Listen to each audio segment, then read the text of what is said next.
The sound of the slap echoed through the formal dining room, followed by a heavy silence. My daughter, Lily, stood frozen, her hand touching the red mark blooming on her cheek, while my mother-in-law, Margaret Blackwood, towered over her in rage. "How dare you spread such filthy lies?"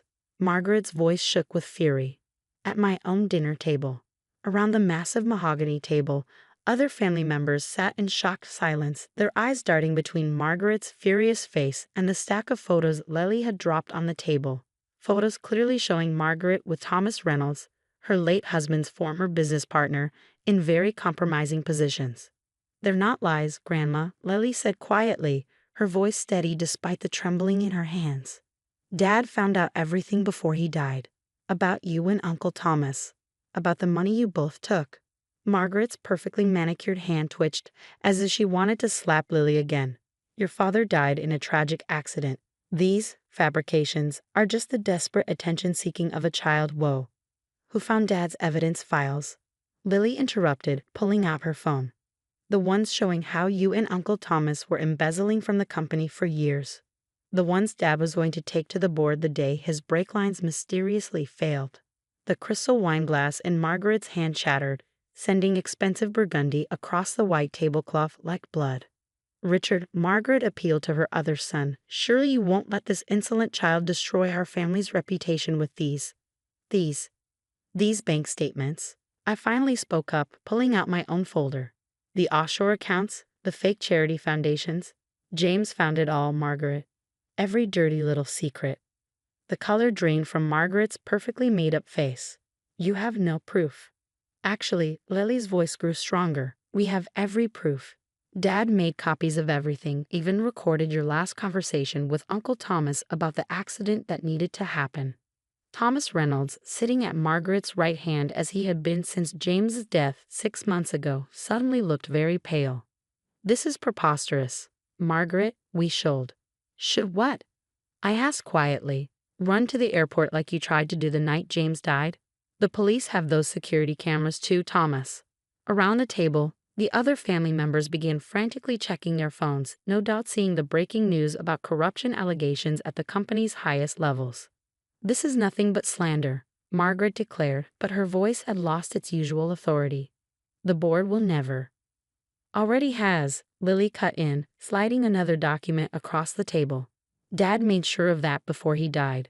As of this morning, I'm the majority shareholder and new CEO, with Mom as executor until I turn 21. Margaret's legs seemed to give out as she sank into her chair. "Impossible. The company bylaws were changed last year," I finished. "When James discovered your little romance wasn't just about betraying his father's memory, but stealing from his legacy too." Thomas started to stand, but Lily's next words froze him in place. "The FBI is already in the building, Uncle Thomas. Dad's files were very thorough about everything." The sound of police sirens began to drift through the mansion's expensive windows. Margaret's hand shook as she reached for another wine glass, only to have Lily slide it away. "I think you'll want to be sober for this next part, Grandma," my daughter said quietly. "The part where we discuss what really happened the night Dad died." Thomas half rose again. "Now see here. Sit down, Uncle Thomas." Lily's voice could have frozen hell itself. "The exits are already covered. Dad thought of everything." Around the table, other family members began edging their chairs away from Margaret and Thomas, years of carefully cultivated loyalties crumbling in the face of undeniable evidence. "The company's annual report," Lily continued, pulling up documents on her tablet, "shows some interesting transfers to shell companies in the Caymans. Companies that, coincidentally, purchased a significant amount of brake line manufacturing equipment 3 months before Dad's accident." Margaret's face went from pale to ashen. "You can't possibly." "Prove it?" I smiled grimly. "James kept a detailed record of everything after he first suspected you, including the text messages you deleted between you and your brake specialist." Thomas's expensive watch clicked against his crystal water glass as his hand trembled. "This is absurd, Margaret. Tell them." "Tell us what?" Lily asked, her voice eerily calm. "About how you both panicked when Dad started asking questions about the missing funds. About how Grandma suggested that accidents happen all the time to people who dig too deep. The sound of footsteps in the hallway made everyone turn. Two FBI agents appeared in the dining room doorway, followed by the company's head of security. Mrs. Blackwood, one agent stepped forward. Mr. Reynolds, we have some questions about the death of James Blackwood. Margaret stood so quickly that her chair toppled backward. I demand to speak to my lawyer. The one who helped set up the shell companies? Lily asked innocently. He's already talking to the SEC. Dad's files were very convincing. Thomas made a break for the French doors leading to the garden, only to find more agents waiting outside. The look of desperation on his face would have been satisfying if the cost hadn't been so high. How long?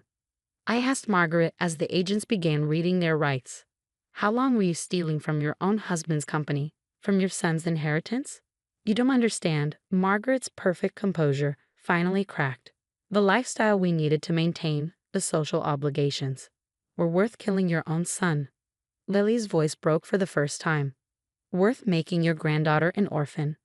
The agents led Thomas away in handcuffs as Margaret stood trembling in her designer dress. Around the table, shell-shocked family members watched their matriarch's empire crumble. The board meeting tomorrow, Lily continued with remarkable steadiness, will be interesting, especially the part where we discuss the real financial reports, the ones Dad protected with his life. You'll destroy everything, Margaret whispered. The family name was destroyed the moment you chose money over your own son's life, I cut in. The moment you decided your affair and your theft were worth more than your grandson's father. As the agents moved to handcuff Margaret, she made one last desperate attempt. Lily, darling, think about the scandal. Think about what this will do to your social position. Lily stood at the head of the table, her father's place, and looked at her grandmother with a mixture of pity and disgust. My social position? You mean like when you told everyone Dad's death was from drinking and driving? When you tried to ruin his reputation to cover your tracks? The other family members gasped. Margaret had spent months spreading rumors about James's reckless behavior and dangerous habits. I had to protect the family name, Margaret insisted as the handcuffs clicked shut. Everything I did was for this family's standing. No, Lily's voice cut like steel. Everything you did was for yourself. The money, the affair, the murder, it was all about you, Grandma. Always has been. I pulled out one final document, James's last letter to his daughter. Your father knew this day might come, Lily. He wanted you to have this. Margaret tried to snatch the letter, but the agents held her back. She watched helplessly as Lily read her father's final words. My dearest Lily, she read aloud, her voice strong despite the tears in her eyes. If you're reading this, then what I feared has happened. But I know you'll have the courage to do what's right. You always have. Thomas, already in custody, called from the hallway. Margaret, don't say another word. The lawyers will. Will what? Lily looked up from her father's letter. Hide the evidence. Dad made copies of everything. Every transaction, every message, every secret meeting. He knew exactly what you both were capable of. The family watched in stunned silence as Margaret Blackwood, pillar of society, charitable foundation head, and respected businesswoman, was led away in handcuffs. The company announcement goes out tonight, I said to the remaining family members. Full disclosure, complete transparency. James wanted it that way. But the stock price, one of the cousins protested. Our investments are safe, Lily assured them. Dad set up protections for the innocent shareholders. The only ones losing everything are the ones who helped murder him. As if on cue, phones around the table began buzzing with news alerts about the arrests. Margaret's carefully curated social media accounts would be exploding with the scandal she had tried so desperately to avoid. Lily, I touched my daughter's shoulder. Your father would be so proud of you. She picked up her grandmother's fallen nameplate from the head of the table, the one declaring Margaret as CEO, and replaced it with her own. Dad always said the truth comes out eventually, she said quietly.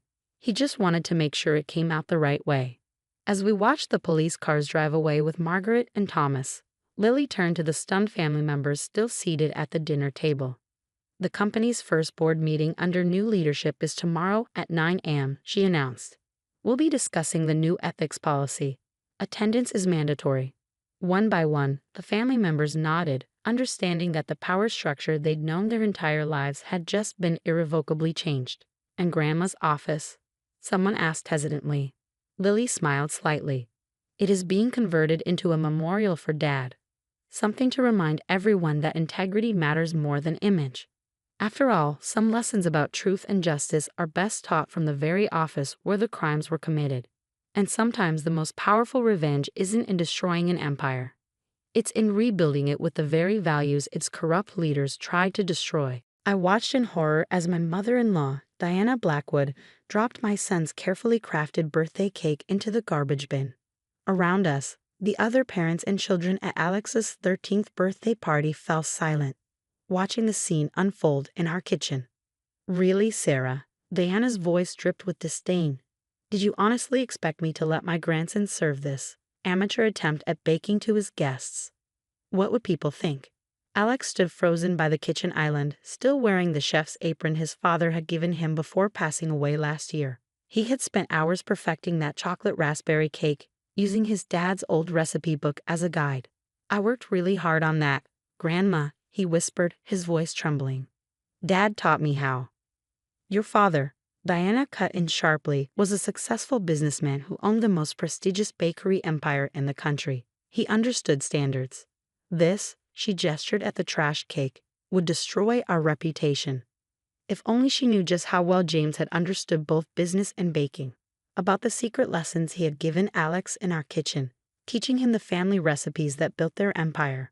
About the papers sitting in my desk drawer, waiting for the perfect moment. "I've brought a proper cake from our main store," Diana announced, signaling her driver to bring in an elaborate tower of fondant and sugar flowers. "This is what a Blackwood birthday cake should look like." The other parents murmured appreciatively, recognizing the distinctive style of Diana's famous bakery. They didn't notice Alex's shoulders slump or the tears he quickly wiped away. "That's very generous," I managed, touching Alex's shoulder. "But Alex made his cake specially." "Oh, Sarah," Diana sighed dramatically, "you need to stop encouraging these little hobbies. Alex needs to focus on proper business studies if he wants any hope of maintaining his social position. Not everyone can succeed in the culinary world like his father." The irony of her words made my hand tighten on the kitchen counter. James had specifically chosen Alex as his successor because of his natural talent for baking, not despite it. "Now then," Diana continued, directing her staff to set up the replacement cake, "let's salvage what we can of this party. Though really, Sarah, hosting in your modest kitchen rather than our main store's event space. Another unfortunate choice." Alex's friend Tommy spoke up unexpectedly. "But Mrs. Blackwood, Alex's cakes are always the best. He won the school baking competition last month." "Which I specifically asked not to be notified about," Diana snapped. "A Blackwood competing in a public school event? Absolutely mortifying." I watched my son's face crumple further. Diana hadn't just skipped the competition. She had actively tried to prevent him from entering, claiming it would cheapen the family brand. "The brand," I said quietly, finally reaching for my desk drawer, "that now belongs to Alex." Diana's perfectly manicured hand froze midway through adjusting the elaborate cake display. "I beg your pardon." "James's final business decision." I continued, pulling out the documents. "He left controlling interest in the entire company to Alex. Every store, every recipe, every property, including your precious flagship location." The silence in the kitchen grew thick enough to cut with one of Diana's overpriced cake knives. "Impossible," she whispered, her face pale beneath his perfect makeup. "James would never." "Would never what?" I asked, spreading the papers on the counter. "Leave his empire to his only child? The one who spends hours practicing his father's recipes while his grandmother calls it a waste of time." Alex stepped forward, still wearing his father's apron. Is it true, Mom? Dad left me the bakeries." "All of them," I confirmed. "He knew about your talent long before he got sick. That's why he spent so much time teaching you in secret, while Grandma was busy throwing away your practice cakes." Diana snatched up the documents, her hands shaking as she read. Around us, the party guests watched in fascinated silence as the family drama unfolded. This is," she sputtered. "Completely legal," I finished. "Signed, notarized, and executed as of this morning. Happy birthday, Alex. Your father wanted you to have something special today. But the reputation. Diana practically wailed. The standards. He's just a child who bakes in a home kitchen. A home kitchen? I smiled slightly. You mean the professional grade setup James had installed last year? The one where he taught Alex all the original family recipes, including the secret formula for your famous vanilla bean paste? Diana's eyes widened in horror. That recipe was legendary in the baking world, known only to the most senior pastry chefs in her flagship store. Alex, I continued, why don't you show your grandmother your recipe notebook? The one Dad helped you create? Alex retrieved his well-worn notebook from beneath the counter, its pages filled with his careful handwriting and his father's annotations. Diana's hands trembled as she recognized James's distinctive scrawl in the margins. These are all the secret recipes, she whispered, flipping through pages of detailed instructions. Even the triple chocolate truffle process. The one you claimed was too complex for anyone but your head pastry chef? I asked sweetly. Alex mastered it 3 months ago. James said he picked it up faster than anyone he'd ever taught. Tommy peered over at the open notebook. Is that the chocolate raspberry cake recipe you used today, Alex? The one your grandma threw away? Diana's head snapped up, suddenly realizing she had literally trashed her grandson's execution of one of their most guarded family recipes in front of witnesses. I'm sure the replacement cake is lovely, one of the mothers offered awkwardly, but my Sarah still talks about the birthday cake Alex made for her party last month. He made Katie's graduation cake too, another parent added. We tried to order one from your main store, but Alex was honestly better. Diana sank into a kitchen chair, her perfect posture crumbling as she watched her carefully maintained world of culinary superiority collapse. The board meets on Monday, I continued calmly. I'm sure they'll be interested to hear how you've been treating the company's new owner, particularly your handling of today's quality control demonstration. You wouldn't dare, she hissed. Our reputation. Your reputation.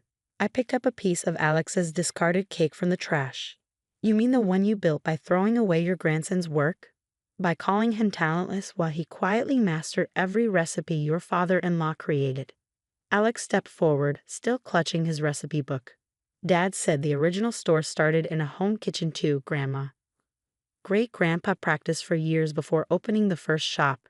Your father filled your head with sentimental nonsense, Diana snapped, though her voice lacked its usual authority. Business is about image, about standards. About family, I cut in. About passing down traditions and recipes with love, not throwing them in the trash because they don't match your social pretensions. The party guests watched in fascinated silence as Diana's carefully maintained facade continued to crack. The annual Baker's Gala is next week, she said weakly. All my friends, the food critics, will be very interested to meet the company's new owner. I finished, and taste his interpretation of the classic recipes. Unless you prefer to explain why you've been hiding your grandson's talent, I'm sure the press would love that story. Tommy raised his hand. Can Alex make his chocolate raspberry cake for the gala, the one you just threw away? Other kids chimed in, several pulling out phones to show pictures of previous treats Alex had made for them. Diana watched in horror as evidence of her grandson's skill circulated among the guests. Mom, Alex said quietly, I want to change the company's training program. Make it open to anyone who loves baking, not just people from fancy culinary schools. Like your father wanted, I smiled. Before certain people insisted on making it exclusive. Diana clutched her designer handbag like a shield. This isn't over. Actually, I handed her one final document. It is. Your personal account at all our locations has been suspended. I hear there's a lovely grocery store bakery down the street that might be more appropriate for your new position. The professional cake Diana had brought sat forgotten on the counter as Alex's friends gathered around him, asking about recipes and sharing stories of his previous baking successes. The grandson she had dismissed as an embarrassment was suddenly the center of attention, for all the right reasons. We should remake your cake, Tommy suggested. Show everyone how it's supposed to look. Actually, I smiled, opening the refrigerator. Mom always makes a backup when Grandma visits. I pulled out an identical chocolate raspberry cake, perfectly frosted and decorated with fresh berries. Diana's face flushed as Alex's friends cheered. You knew, you planned this. Like father, like son, I replied quietly. James taught Alex more than just recipes. He taught him to always be prepared for people who care more about appearances than substance. Alex carefully placed 13 candles on his backup cake. Dad said the secret ingredient isn't in the recipe book, Grandma. He said it's love. Ridiculous sentiment, Diana muttered, but her voice cracked as she watched her grandson recreate the careful decorating technique James had perfected years ago. The board meeting on Monday, I continued, will include a tasting. Alex will present his versions of the classic recipes, including the ones you claimed he'd never master. You can't expect me to sit there while a child. While the honor, I corrected, demonstrates his expertise. Actually, your attendance is optional, like your position as brand ambassador. The color drained from Diana's face. That position, with its generous salary and social prestige, had been her pride and joy for decades. You wouldn't dare remove me. The social connections, the publicity, can easily be managed by someone who actually appreciates our company's heritage, I finished. Someone who doesn't throw award-winning cakes in the trash. Alex looked up from his cake decorating. Grandma can stay, Mom. But she has to start in the kitchen, like great-grandpa did. Dad said that's where you learn the real heart of baking. The simple dignity in my son's voice brought tears to my eyes. Even after everything, he showed more grace than his grandmother ever had. You heard the owner, I told Diana. Though I hear the dishes get pretty sticky during training. Better protect that designer manicure. Diana gathered her things, her world of culinary superiority crumbling like overworked pastry. This isn't over.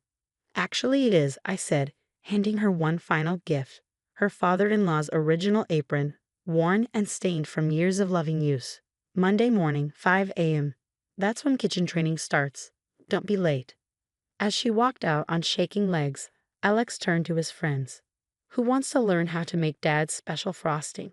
He said sharing recipes makes them taste better. The kitchen filled with excited children, all eager to learn from the boy Diana had dismissed as talentless.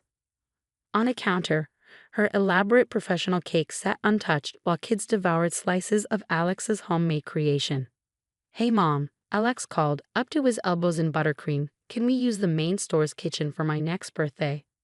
I want to teach my friends great-grandpa's original recipes. Of course, sweetheart, I smiled. After all, some lessons are best learned in the kitchen, especially the ones about humility. And on Monday, when Diana arrived for her first day of basic training, she found her grandson not at the service entrance she had always insisted he use, but in the master baker's office, surrounded by the recipes his father had taught him to treasure. After all, the sweetest revenge isn't served cold, it's served fresh from the oven, made with love and just a pinch of justice. I watched my daughter, Emma, push her turkey around her plastic plate at the fold-out card table in the corner of my mother-in-law's formal dining room. Around the main table, Victoria Harrison held court with her usual collection of executives and their properly ambitious children. Of course, my grandson Bradley is already interviewing for summer internships, Victoria announced loudly enough to carry, following the proper path, unlike some who waste their time with artistic pursuits. Emma hunched lower over her plate, her long dark hair hiding her face.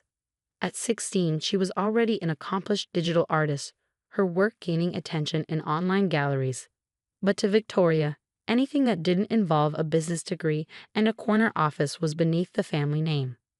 Emily, Victoria called out, deliberately using the wrong name as always. Do stop slouching at that children's table, though I suppose that's where those who reject their proper responsibilities belong. Bradley, 17 and already wearing his father's corporate smirk, snickered from his prime position at the main table. At least she's not showing everyone her little drawings today. They're digital animations, Emma muttered, but only I heard her. Victoria tapped her crystal wine glass, drawing everyone's attention. As we give thanks today, I'm particularly grateful that our family business remains strong despite recent setbacks. By setbacks, she meant my husband Michael's death 6 months ago. As if losing her father were just an inconvenient business interruption for Emma. Speaking of business, Victoria continued, Bradley has already been accepted early decision to the business school, following his uncle's footsteps, ensuring our company's future remains in capable hands. I touched the envelope in my jacket pocket, containing the documents Michael's lawyers had finally processed, the ones detailing exactly whose hands would be guiding the company's future. Perhaps Victoria's voice dripped honey-coated venom. We should discuss finding Emma some sort of suitable position. Filing perhaps. Something appropriate for her. Limited aspirations. Emma's shoulders tense. They didn't know about her acceptance into the prestigious digital arts program or the animation she created that had caught the attention of major studios. Victoria had refused to attend any of Emma's art shows or competitions, claiming they were embarrassingly amateur. Actually, I started, but Victoria steamrolled on. Michael always understood the importance of proper business acumen, she declared. He'd be so disappointed to see his daughter throwing away her heritage on childish drawings. The irony of her words made my hand clench around my fork. Michael had specifically chosen Emma as his successor because of her creative vision, not to spite it. He had seen how digital media was transforming the advertising world.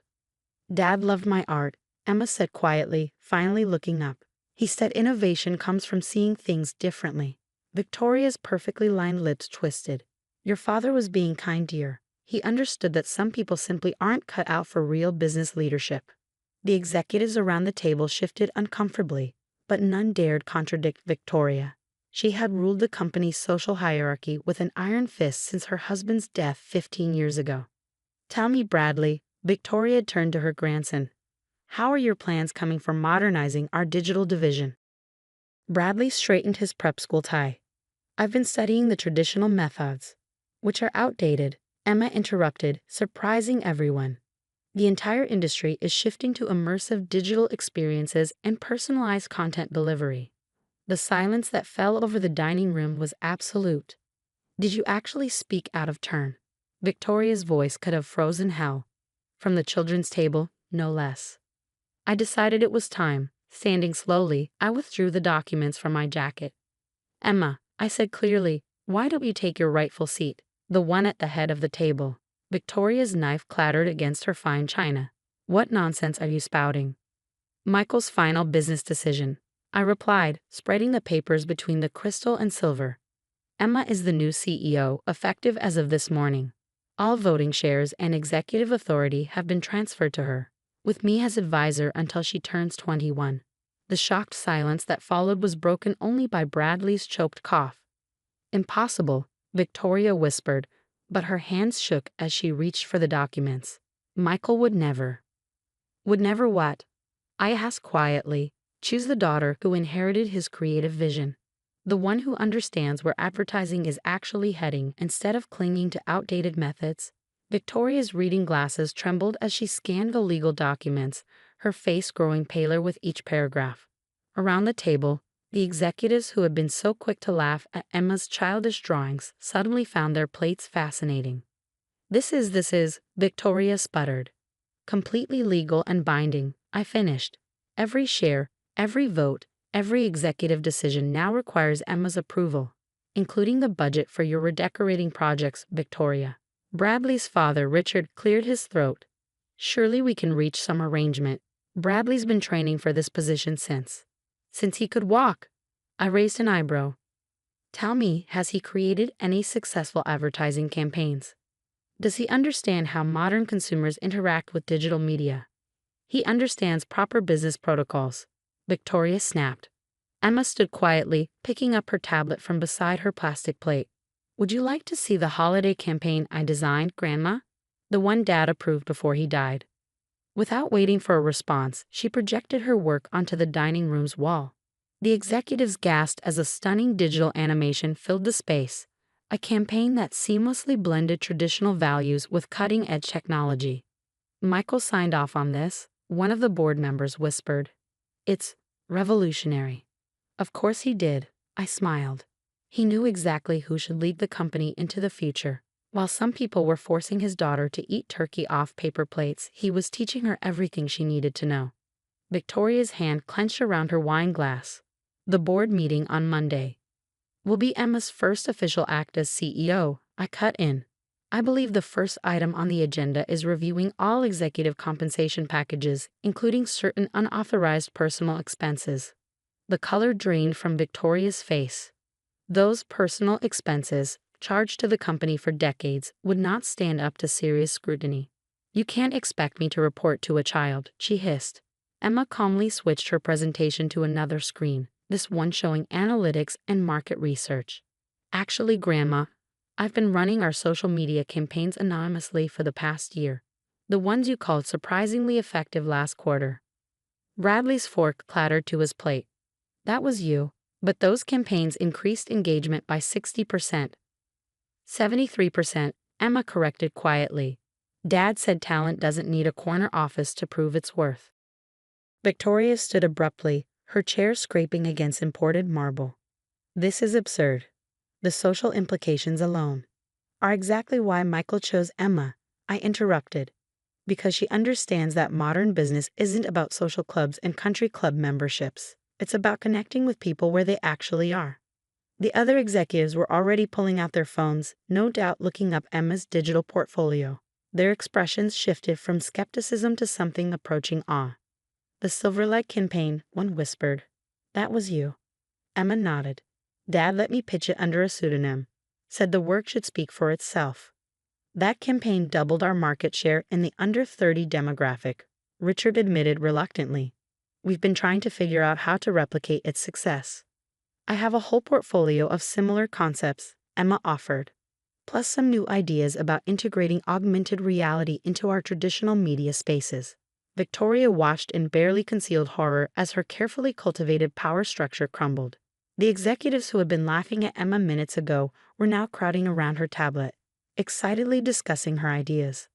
This isn't proper procedure, Victoria tried one last time. The transition protocols have already been implemented, I cut in, sliding one final document across the table, including the immediate audit of all executive expenses and social fund allocations. Victoria's hand froze halfway to her wine glass. Those social funds had financed her lavish lifestyle for years, including this very mansion. Mom, Emma spoke up, her voice steady despite the tremor in her hands. I'd like to move the company's annual Christmas gala to the Modern Art Museum. Their digital installation space would be perfect for launching our new interactive campaign. But we've always held it at the country club, Victoria protested. The social implications are exactly why it needs to change, Emma finished. We're an advertising company, Grandma. We need to lead trends, not cling to outdated traditions. Bradley, looking slightly shell-shocked, raised his hand as if he were still in prep school. What happens to my internship? Emma smiled slightly. You can start in the digital media department, learning from the ground up, like Dad made me do. Plastic plates and all. The simple justice of it brought tears to my eyes. Even now, Emma was showing more grace than her grandmother ever had. This is your last chance, Victoria, I said quietly. You can either adapt to the new leadership, or what? She demanded, but her voice lacked its usual authority. Or you can explain to your country club friends why you're no longer invited to board meetings, Emma answered. Dad said sometimes the hardest part of business is knowing when to step aside. Victoria gathered her designer purse with shaking hands. The shareholders have already been notified, I smiled. They're particularly interested in Emma's plans for expanding our digital presence. Something about her previous campaigns showing extraordinary market insight. As Victoria stormed out of her own dining room, Emma turned to the remaining executives. I'd like to begin individual meetings with each department next week. Dad left notes about where we need to modernize.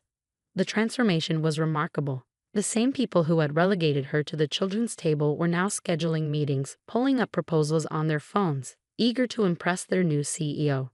And Grandma's table? Bradley asked hesitantly, eyeing the expensive furniture.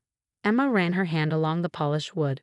We'll donate it to the children's hospital. They need a proper place for families to eat together. All families, not just the ones Grandma thinks are important enough.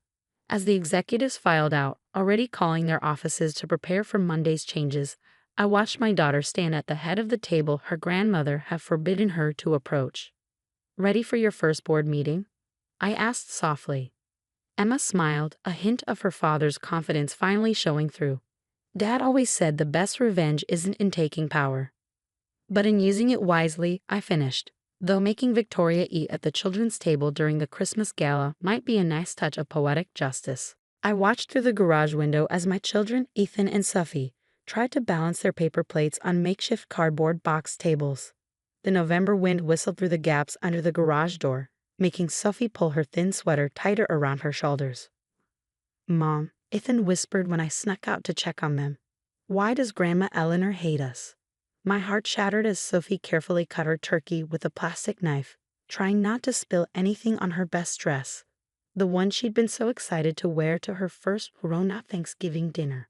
Now she was sitting on an overturned bucket while, inside, Eleanor's wealthy friends enjoyed the feast at her prized mahogany dining table. "She doesn't hate you, sweetheart," I lied, hearing the tinkling of crystal and the sophisticated laughter from the main house. "She's just ashamed of us," Sophie finished, her voice small. "Because Dad works at a factory and you're just a teacher. If only they knew. If only Eleanor knew that her son's factory job was actually running our global manufacturing empire under a different name. Or that they're just a teacher, mother owned half the private schools in the state. We kept our wealth quiet for years, living modestly while building our company. Eleanor had no idea that her precious social circle's businesses largely depended on contracts with our corporations, or that her beloved country club's mortgage was held by one of our subsidiaries. Sarah?" Eleanor's sharp voice cut through my thoughts. "Where are you? The Worthingtons are asking about you." I squeezed my children's hands. "Just a little longer, I promised. Sometimes the best lessons take time." Inside, Eleanor's immaculate dining room looked like something out of a magazine. Her social circle, all old money and older prejudices, sat around the table, dripping in jewelry and judgment. "There you are." Eleanor's smile was razor sharp. "The help mentioned something about a plumbing issue in the garage. Nothing serious, I hope." The help was her code for my children. My fingers curled into fists beneath my napkin. "Actually," I began, but she smoothly talked over me. "Sarah was just telling me about her little classroom," Eleanor announced to her friends. "So noble, teaching in those underfunded areas." Victoria Worthington, dripping in diamonds that probably cost more than Eleanor's house, nodded condescendingly. "It must be so rewarding, helping a less fortunate. Though I can't imagine dealing with those sorts of children. Those sorts of children, like my own, currently eating turkey off paper plates in a cold garage." "Speaking of children," Eleanor's voice turned sharp. "I trust yours are occupied." "They're eating in the garage," I said clearly, watching her face pale. "Since you didn't want your friends to know about your grandchildren." Silence fell over the table. Eleanor's perfect hostess mask cracked slightly. "Sarah, dear," she forced a laugh. "What an imagination. My friends know I'm far too young for grandchildren. And even if I had them, they certainly wouldn't be in the garage." "Then perhaps we should invite them in," I suggested quietly. "It's getting rather cold out there." "I don't think," Eleanor started but was interrupted by the garage door opening. My husband James stood there, our children beside him, their paper plates still in hand. His face held an expression I'd never seen before, a cold fury that made Eleanor step back. "Mother," he said quietly, "would you like to explain why my children are eating Thanksgiving dinner next to the lawnmower?" Eleanor's guests shifted uncomfortably. Victoria Worthington's hand flew to her throat, no doubt calculating the social damage of being associated with such a scene. "James," Eleanor's voice turned sugary. "I thought you were working late at the factory. We were just about to—" "To what?" he cut in. "To acknowledge your grandchildren, to treat them like human beings instead of embarrassments to be hidden away." "Now really," Eleanor huffed, "you know how important appearances are. After you chose to work in that factory instead of joining your father's firm, after you married a teacher, I've had to maintain certain standards." Sophie's paper plate trembled in her hands. "We tried to be quiet, Grandma. We used the plastic forks like you said, so nobody would hear us."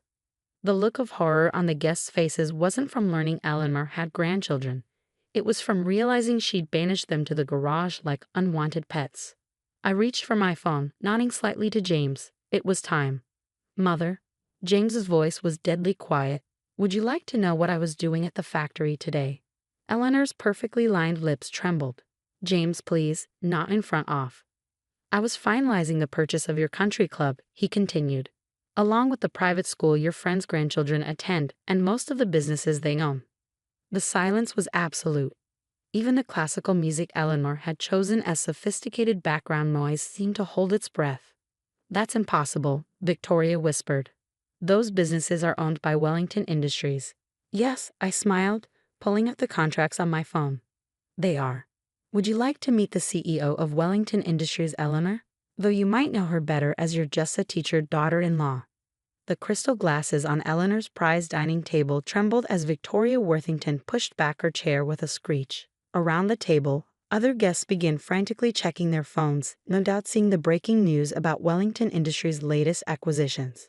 This is some kind of joke. Eleanor's voice quivered.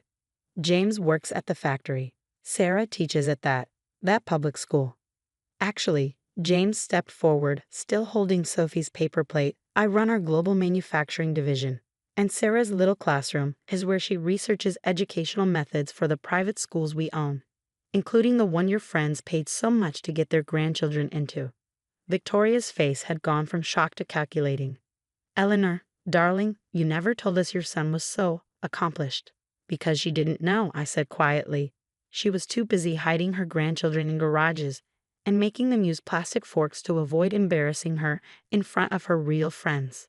Ethan, my brave boy, stepped forward. Is that why you made us eat Christmas dinner in the basement last year, Grandma? Because the Petersons were coming. Eleanor's perfect makeup couldn't hide her growing pallor. I was protecting our family's reputation. By forcing your own grandchildren to eat scraps in the cold. James's voice could have frozen hell. Tell me, Mother, how's your retirement account doing? The one invested entirely in Wellington Industries subsidiaries. The sound of Eleanor's wine glass shattering on the imported marble floor echoed through the suddenly silent room. Sarah, Victoria tried for a gracious smile. Perhaps we should discuss the upcoming school board elections. I've always said you'd make an excellent. Save it, I cut in. I've already been on the board for 3 years. Under my maiden name. The same board that rejected your proposal to exclude scholarship students from school events. Eleanor's social circle began a hasty retreat, years of carefully cultivated alliances crumbling in the face of revealed power dynamics. Victoria practically ran for the door, leaving her precious Hermes scarf behind.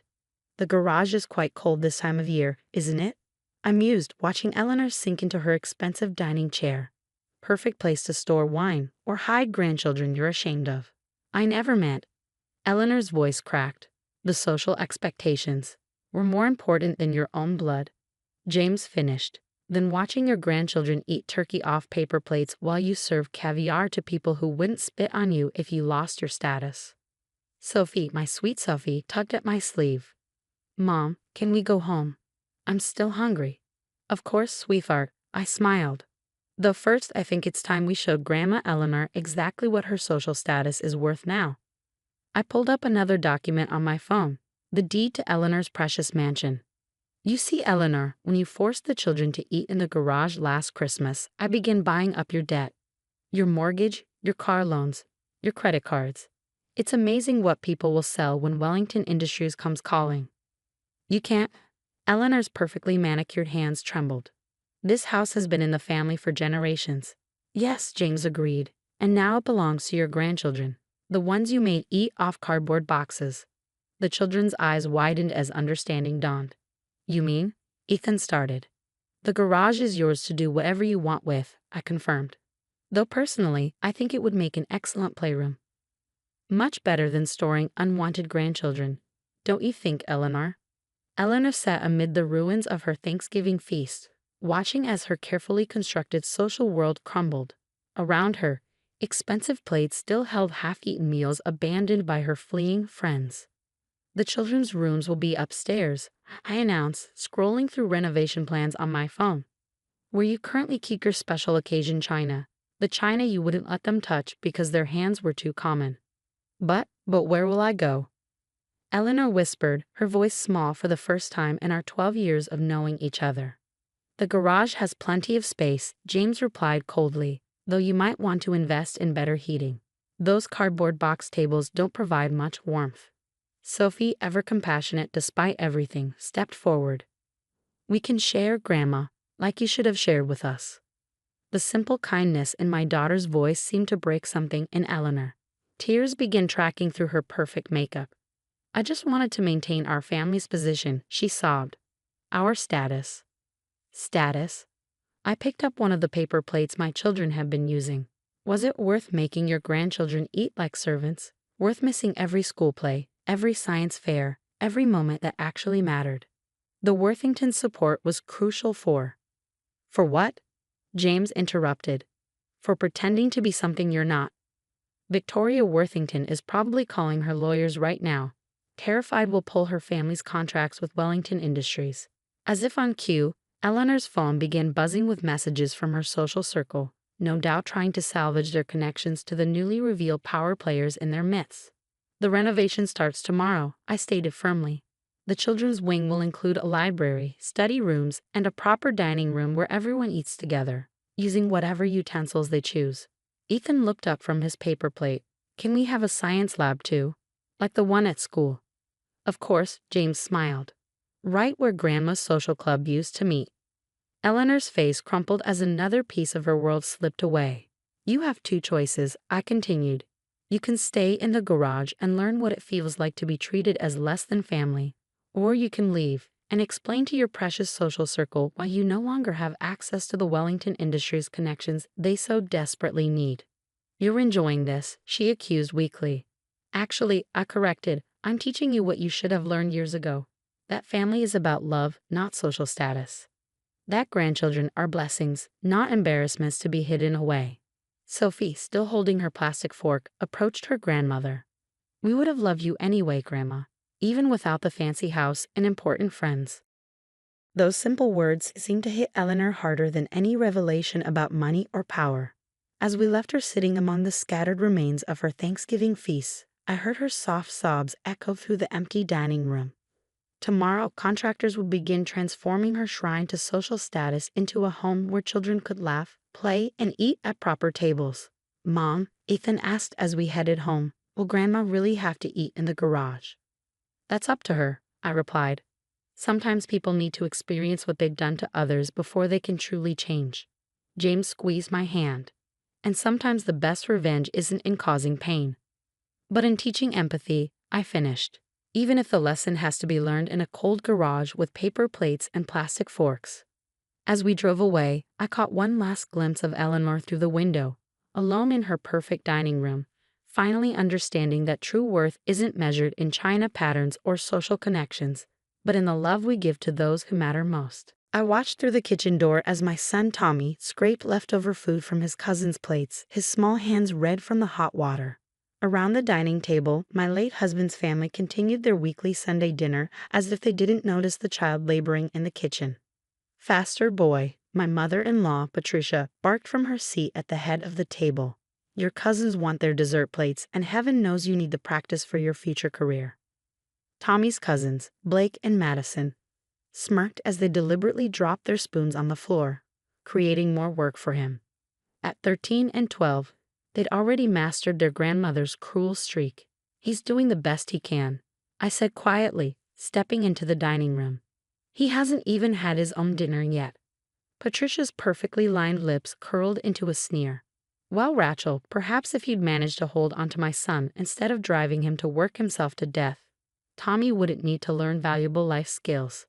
The accusation hit like a physical blow. James's death 6 months ago in a car accident had left wounds that were still raw.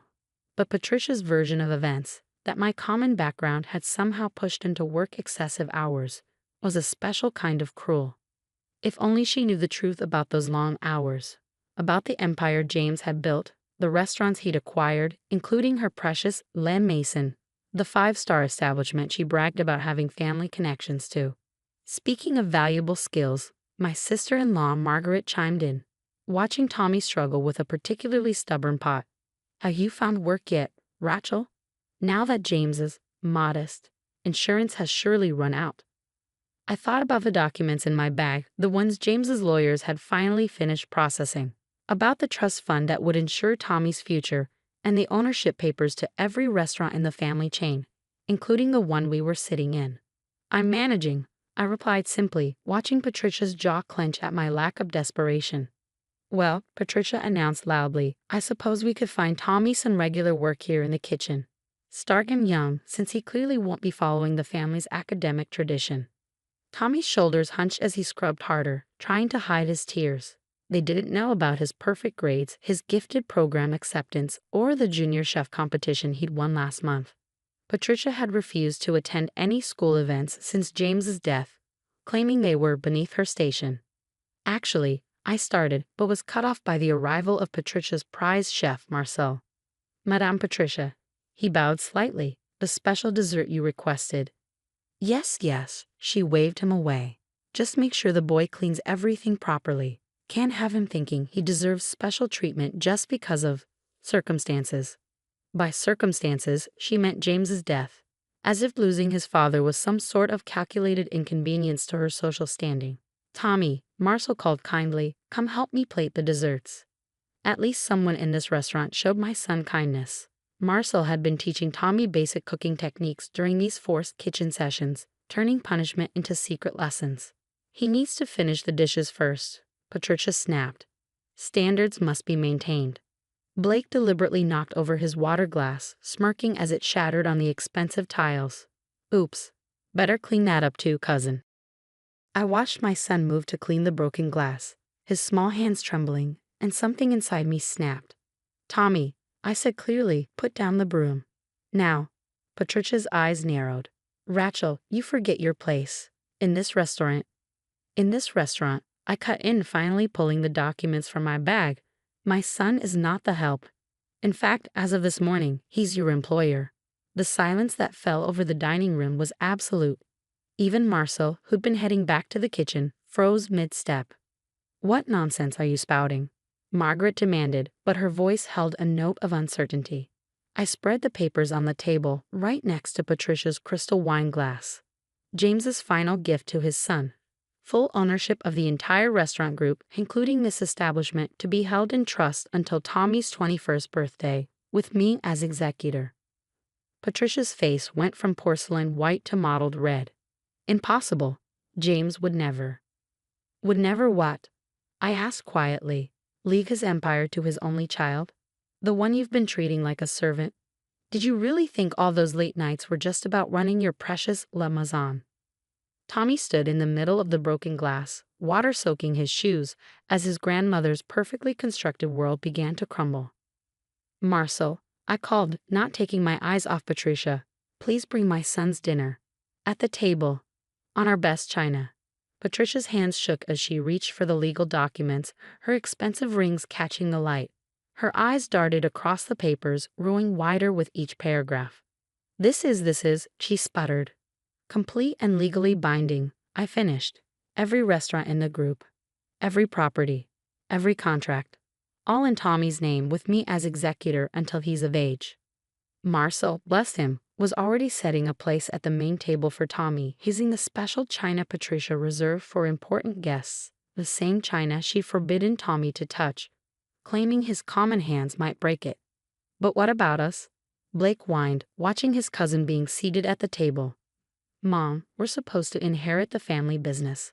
Margaret's face had taken on a calculating look. Surely we can come to some arrangement, Rachel. After all, the children need their inheritance. Like Tommy needed dinner? I asked coldly. Or did you mean the inheritance you promised your kids while making mine wash dishes? Tommy sat stiffly in his chair, clearly uncertain about this sudden change in status. Years of being treated as less than family had left their mark. It's okay, sweetheart, I said, touching his shoulder. Eat your dinner. You don't have to wait for anyone's permission anymore. Patricia found her voice at last. This will ruin us. Our standing in the community, our social connections. Your social connections? I laughed quietly. You mean the ones you cultivated using my husband's restaurants? The ones you claimed were through your family connections while treating his only son like kitchen help. Marcel appeared with Tommy's dinner, a perfect plate of everything he'd been forced to watch his cousins eat earlier. But this time, it was served on the finest china with proper silverware. The new menu Monsieur Tommy suggested last week, Marcel announced proudly, with his own modifications to the sauce. Quite brilliant, if I may say so. Patricia's head snapped up. What menu?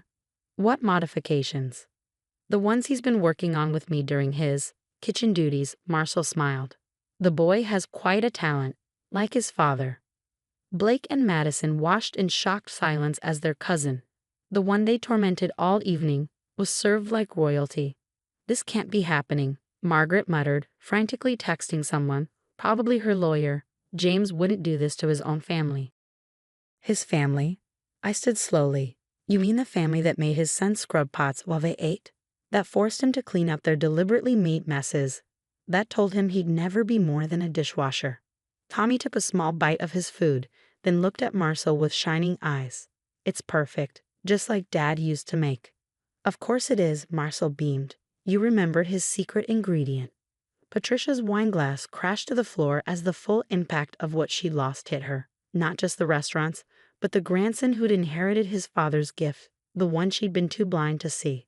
The board of directors meets tomorrow, I continued calmly. I'm sure they'll be interested to hear about how the previous management treated the owner's son. And perhaps we should review the family discount policy. You wouldn't, Patricia gasped.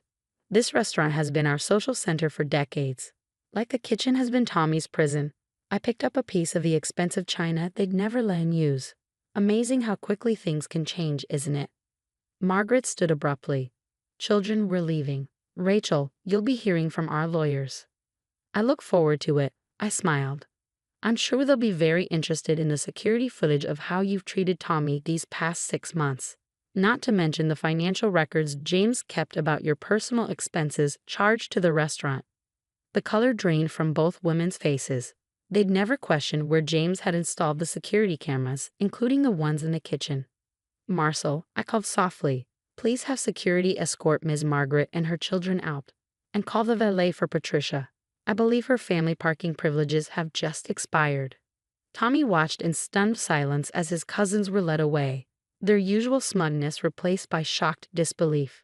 For the first time, they were the ones being shown to the service exit. You can't do this, Patricia tried one last time, her voice trembling. I'm his grandmother. Yes, I agreed, the grandmother who made him eat leftover scraps in the kitchen, who told him he'd never be more than a dishwasher. How does it feel, Patricia, knowing you've spent 6 months teaching the owner's son to clean toilets? Marcel returned with a thick folder. The security footage you requested, Madame Rachel, including last month's incident with the soup pot.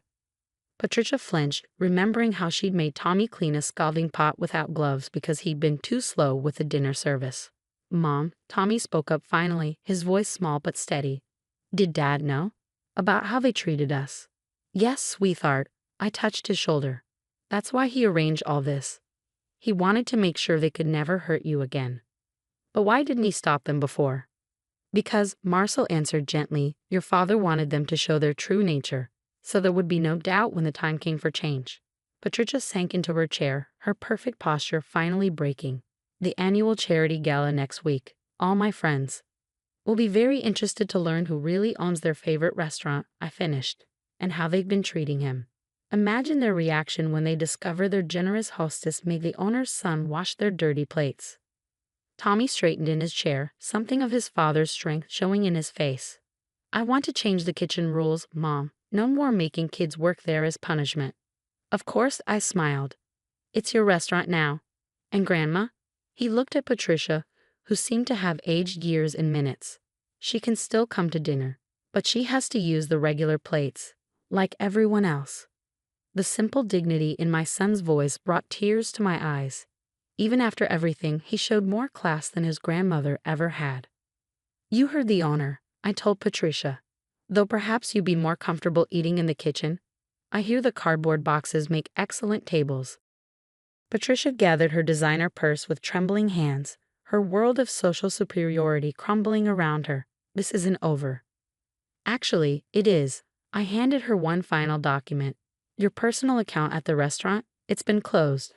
I believe there's a lovely diner down the street that might be more appropriate for your new status. As she walked out on shaking legs, Tommy turned to Marcel. Can you teach me more about Dad's recipes? I want to learn everything. Of course, young master, Marcel beamed. Though this time, you'll be cooking in the chef's jacket your father left for you, not an apron meant for washing dishes. I watched my son finish his dinner, served on the same china his grandmother had claimed he'd never deserved to touch. Sometimes the best revenge isn't just about taking power. It's about teaching those who abused it the true meaning of service. And tomorrow, when Tommy walked into his restaurant through the front door instead of the service entrance, He'd do it not as the unwanted grandson, but as the owner his father had always known he could be.